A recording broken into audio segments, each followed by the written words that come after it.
Bonjour, la semence de la semaine s'intitule Tout pour la gloire de Dieu.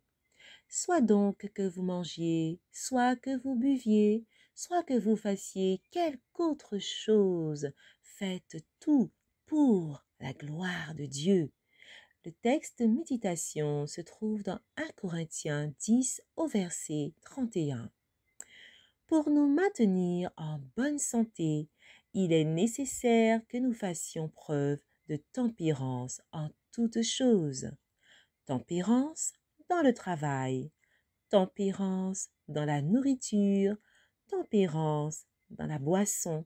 Notre Père céleste nous a donné la lumière de la réforme sanitaire pour que ceux qui vivent dans la pureté et dans la sainteté sachent user avec sagesse des bonnes choses dont il les a pourvus, et pour qu'en pratiquant la tempérance dans la vie quotidienne, les chrétiens puissent être sanctifiés par la vérité.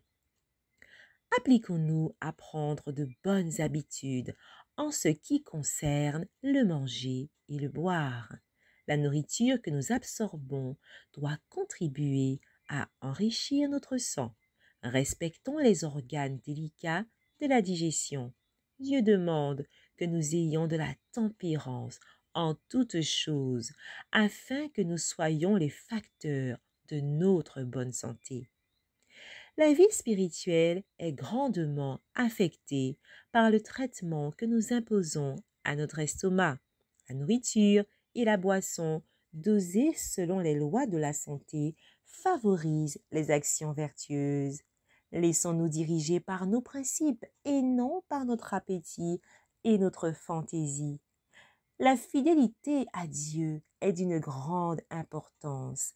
Elle a des droits sur tous ceux qui sont engagés au service du Maître. L'Éternel désire que l'esprit et le corps soient conservés dans les meilleures conditions de santé, que chaque faculté, chaque don soit placé sous le contrôle divin et fortifié par de strictes habitudes de tempérance. La tempérance dans la nourriture, la boisson, le sommeil et le vêtement est un des grands principes de la vie religieuse. La vérité qui réside dans le sanctuaire de l'âme nous guidera pour le traitement du corps. Plus vous observerez les lois de la santé, plus clairement vous distinguez les tentations et la façon de leur résister, et plus clairement aussi vous discernez la valeur des choses éternelles.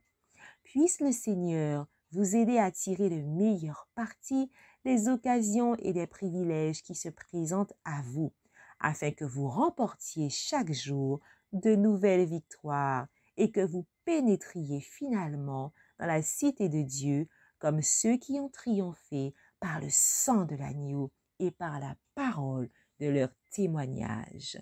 Puisse cette semence germer dans votre cœur tout au long de cette semaine. Soyez richement bénis et à très bientôt.